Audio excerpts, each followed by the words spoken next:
What's up, world? I'm Cameron McKinney, and this is Pop Culture Spotlight, a podcast about the movie Trap. Here's a quick synopsis. Cooper, a seemingly innocent dad, takes his preteen daughter to a concert to see her favorite pop artist, Lady Raven. What he doesn't know is the concert is a setup to catch a serial killer known as the Butcher. The film stars Josh Hartnett, Ariel Donahue, Salika Shyamalan, and Allison Pill. Standout performances. All of the talk about Josh Hartnett is how he's on an amazing comeback. And I don't like to nitpick about things, but what's happening with him isn't a comeback in the same vein as Matthew McConaughey or Colin Farrell. Those were guys who were chosen to be movie stars and were given chances and then went through tough times. Hartnett feels different because he was never given a chance to become a leading man. The big opportunities came with two big war movies in 2001. Michael Bay's Pearl Harbor and Ridley Scott's Black Hawk Down. Movies where, yes, he played a key role, but those movies are huge ensembles. What's interesting about Hartnett is he rejected fame. If you believe the rumors, he turned down both Superman and Batman at different points. Let's talk about the actor's recent run of projects. I rediscovered Hartnett in two Guy Ritchie films, 2021's Wrath of Man and 2023's Rooster, where he plays a movie star. He's one of the best things in both films, and also in 2023 he played nuclear physicist Ernst Lawrence in Christopher Nolan's Oppenheimer, and after seeing this masterpiece numerous times, I've now come to the conclusion that he gives, in my opinion, the third best performance in that movie, behind only Cillian Murphy and Robert Downey Jr. The movie shows Hartnett's evolution as an actor. This is a guy who I thought was one of the problems of Michael Bay's Pearl Harbor, and now he's giving one of the best performances in a Best Picture winning movie. Hartnett's renaissance hasn't only been in films, he's also shown up in television shows. He was in a recent episode of Black Mirror titled Beyond the Sea with Aaron Paul and Kate Mara, directed by John Crowley, best known for making Brooklyn, and Hartnett popped in the biggest show right now, The Bear. That gets us to Trap, where Hartnett gives a career best leading performance. He's playing a dad who is trying to stay calm, but nerves are getting the best of him. It's brilliant to use his Boy Scout nature against the audience. Hartnett is back in the culture, not for doing the movies people expected, which is what makes this reinvention interesting in the first place. Let's talk about the writer and director of Trap. M. Night Shyamalan is a filmmaker that provokes strong emotions in people. Many can't get over the fact he writes his own movies and is obsessed with twists. And I'm not blind to those issues, that he's not the strongest writer of all time and that his twists are usually not earned. I've gotten over it and learned to enjoy the movies for what they are. And that's mostly because one of his strong suits is getting good performances. In his earlier films, you have Bruce Willis, Haley Joel Osment, and Toni Collette in The Sixth Sense, Mel Gibson, Joaquin Phoenix in Signs. Then you have his later work. James McAvoy is one of my favorite performances in Split. Anya Taylor-Joy is also great in that film. Thomasin McKenzie in Old. Dave Bautista in Knock at the Cabin. And now Josh Hartnett in Trap. Shyamalan has a really underrated track record of getting really good performances from movie stars and up-and-coming actors. Having said that, one of the things that really does bother me about Trap and some of his other movies is the lack of development of side characters. The feeling that some characters only exist to move the movie forward. And I understand that happens in movies that are super plot heavy, but with Trap, the execution just felt really clunky. I just personally view M. Night differently than I view other directors. If you are looking for movies to mirror the real world back at you, he's not the filmmaker for you. The logic of his movies are questionable, and there were moments in Trap where I was thinking, oh man, this movie is about to go off the rails, but what it's building towards is really worth it. It's interesting saying that last week on this podcast, I was discussing Tim Burton because of Beetlejuice, and now I'm talking about M. Night Shyamalan. And I think while these directors are vastly different, their styles, their movies, there are polar opposites in some ways. But I do find their career trajectories to be somewhat similar in that both of them became famous for doing something and have been perceived to be trying to replicate that over and over again with mixed results. And I find it hard to blame both of them because they're trying to do the very things that made them famous in the first place. And for as popular as these two directors still are, I mean, these people make somewhat hit movies. They make somewhat big movies. There are people done with these two directors. There are people out there saying, I'm not going to go see another Tim Burton movie because he's no longer making the movies I'm fond of anymore. And the same can be said about M. Night Shyamalan. There are people still out there who want him to go back to making movies like The Sixth Sense. In the case of M. Night Shyamalan, though, he is a writer-director, so he technically has more control over his movies. M. Night Shyamalan is making the movies he wants to make. Box office. Trap made $80 million at the box office, which isn't massive, but the movie only cost $30 million. And since Shyamalan has made two disastrous films in a row, The Last Airbender and After Earth, he's made mid-budget thrillers that have all made money. It makes it so he can, within reason, make the movies he wants. And there's not a lot of modern directors who can say that. Like I was saying, there are people who are completely done with M. Night Shyamalan as a filmmaker. But on the other hand, there are people who want to see every movie this guy makes. He is somewhat viewed as an auteur filmmaker. He's viewed as a filmmaker with a vision because he has control over his movies. Critics are more upset about his career than casual movie audiences. Like, I really like the movie Signs. I think that's where critics started to have a problem, and then The Village really escalated that problem. After The Sixth Sense, they really did believe that this guy, like that famous article once said, was going to become the next Steven Spielberg, that he was going to be in that next class of 90 filmmakers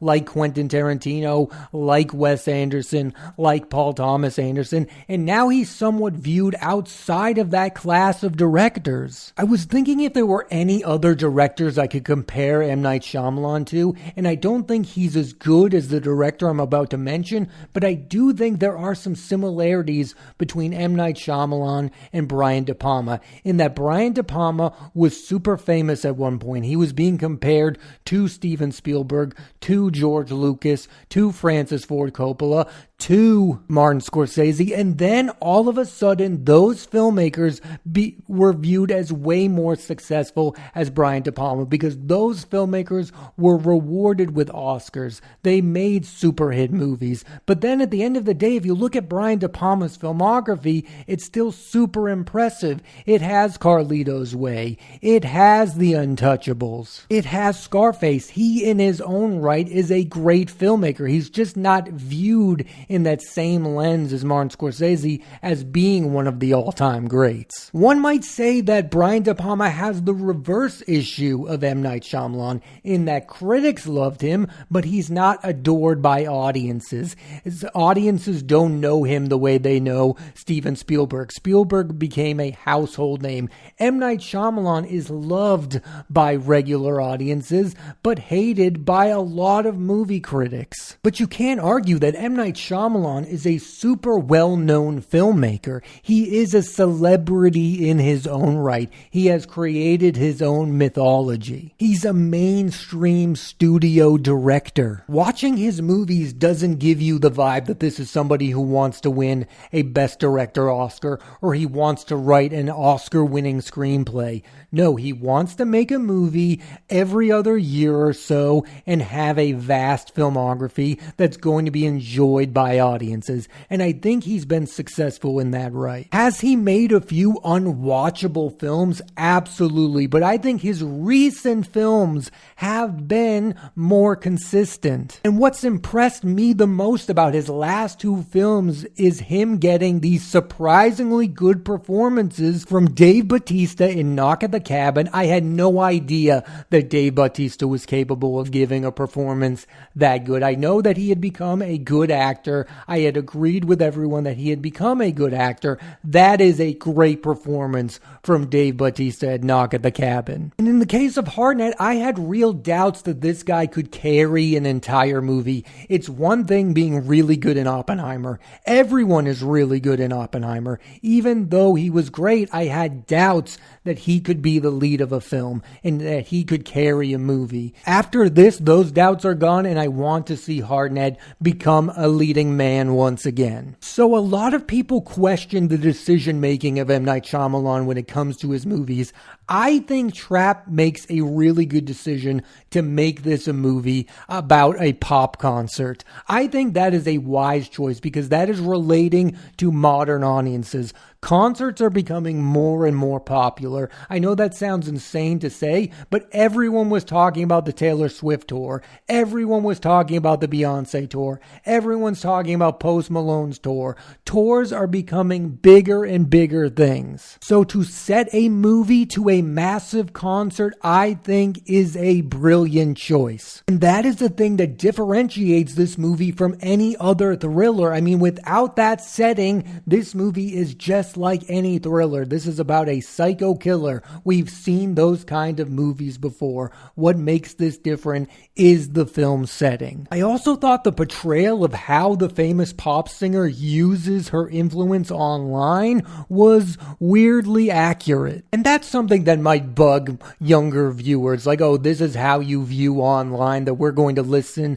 to a pop singer just because they tell us to do something. And I think that could make people angry. But without spoiling the movie, I thought it was an honest depiction of how people feel about these pop singers, that there are some die-hard fans out there that are looking at their every move, and if they tell them to do something online, they're going to try to do it. So many are going to watch this movie and ask this question by the end of it. Is Josh Hartnett's Cooper a good dad? Is he somebody who actually cares about his wife and children? And that's where the plot kind of starts to fail the movie, because I don't think the movie is that interesting enough to have that kind of nuanced discussion about whether or not this guy actually cares about his family. Again, I'm going to keep going back to this. I only view M. Night Shyamalan movies as pure entertainment. I thought this was a really good showcase performance from Josh Hartnett. Nothing more, nothing less. I don't think the movie is super deep. I don't think it has fascinating things to say. And I'm okay with that because I think there are so many other movies that offer me those kind of things. And then there are things in this that I don't get to see from a lot of films. I do think he lacks consistency. Like, I liked Knock at the Cabin more than I liked Trap. And if I'm going to be honest here, and people might really not like this, my favorite M. Night Shyamalan movie is Split. That was the first one where I was like, wow, what is going on here? James McAvoy is giving an Oscar-worthy performance. This is incredible. I want to watch every movie this guy makes. And then he made the movie Old. And there are parts of that movie I really like, but it doesn't reach that level to me. And I think that's what's interesting about M. Night Shyamalan. In all of his movies, there are elements of things that really work. And some of his movies, in my opinion, are perfect, but a lot of them have massive flaws that we all think are easily solvable, that for whatever reason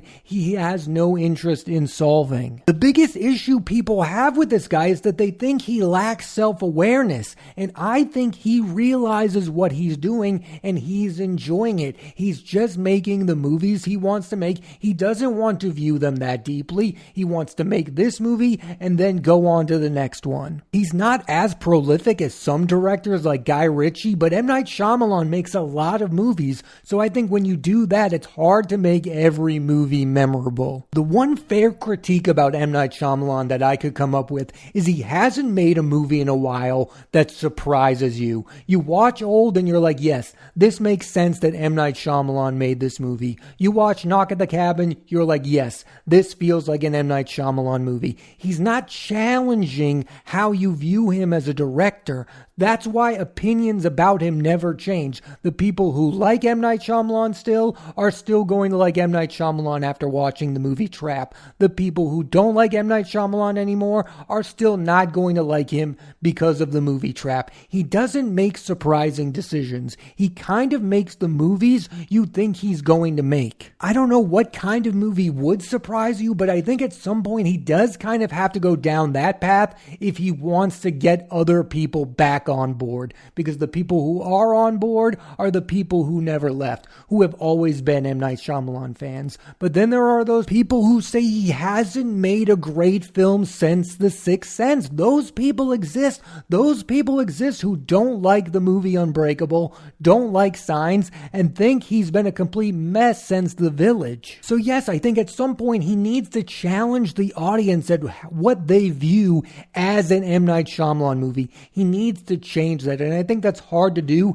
because we have such a history with this particular filmmaker and everyone has their opinions. This is a thought I had while watching the movie Trap. While I enjoy him working with Dave Bautista and Josh Hartnett, I want him to work with an A-list actor again. Like, he was working with Mel Gibson, he was working with Bruce Willis, he was working with Joaquin Phoenix. Yes, a then young Joaquin Phoenix, but still an undeniable movie star. I do think that's another reason why movie critics no longer take him seriously, because all of the A-listers, the Brad Pitts, the George Clooney's, the Leonardo DiCaprios, they are not working with M. Night Shyamalan. And his recent films that did have movie stars, The Following with Mark Wahlberg and After Earth with Will Smith, were really bad. This is a guy who got William Hurt and Sigourney Weaver to play supporting roles in The Village. Adrian Brody was fresh off winning an Oscar when he appeared in that film. It just doesn't feel like the big A-list movie stars right now want to work with M. Night Shyamalan. Like, I would be surprised if Timothée Chalamet ever ended up in an M. Night Shyamalan film. It doesn't feel like Austin Butler wants to be in an M. Night Shyamalan movie, and that would be the thing that would surprise me and impress me if he were able to make a really good movie with an A-list movie star. Because as good as Josh Hartnett has been on this recent run, he's not that yet. I just don't know if in my lifetime the perception of M. Night Shyamalan will ever change. He's a guy who's been nominated for Best Director once and Best Screenplay once for The Sixth Sense, and I don't believe people out there think that he will ever be nominated again for an Academy Award. And it's hard to argue with those people because he's not making the kinds of movies that get Oscar nominations. As good as I thought Knock at the Cabin was, I didn't think he deserved a screenplay nomination. I just thought that was an entertaining film, and I feel the exact same way about Trap. It's a fun, entertaining movie. And here's a good way to end this podcast. And I'm left wondering, is this what M. Night Shyamalan wants? Maybe this is a choice. Maybe he doesn't want to be the guy who wins Academy Awards. He doesn't want to make prestige movies. He just wants to make what he wants to make. He tried to make big blockbusters with Avatar, The Last Airbender. That didn't work. That was a disaster. But now he's picked a lane. He's making mid-budget thrillers with decent actors. And his fans still go out and see them because he's M. Night Shyamalan and they have a history of liking and enjoying his movies. And maybe that's enough. Maybe he doesn't want all that other stuff. Maybe he doesn't want to direct a Marvel movie that makes $1 billion. Although I'd be interested in seeing his version of a Marvel movie. Maybe he doesn't want to make a DC movie, even though I'd be interested in his DC movie. Maybe Trap is enough for him. Getting back to Hartnett, I'm really interested to see where his career goes from here. He's been in a Christopher Nolan movie. Now he's been in an M. Night Shyamalan movie. I just want to see him work with interesting directors. And I do have one in mind that I want to see him work with. I would love to see Josh Hartnett in a Steven Soderbergh movie. It just makes sense. He's the type of actor that would have a supporting role in a Steven Soderbergh film. Here's the last thing I'll say about Josh Hartnett. He maybe didn't become the movie star a lot of people thought he was going to be, but he's become a far better actor than anyone could have ever imagined. And he should have gotten an Oscar nomination for Oppenheimer, and I really hope that he ends up appearing in Christopher Nolan's next film. I want to see him work with that director again. I thought Nolan got the absolute best out of Josh Hartnett. Thanks for listening to this edition of Pop Culture Spotlight. I'm Cameron McKinney, and there'll be a new episode of the podcast every Thursday on Apple Podcasts and Spotify. I highly recommend you check out the film Trap. Next week on the podcast, I'm talking about Azazel Jacobs, His Free Daughter, starring Natasha Lyonne, Carrie Coon, and Elizabeth Olsen. So tune into that and please rate, review, and subscribe.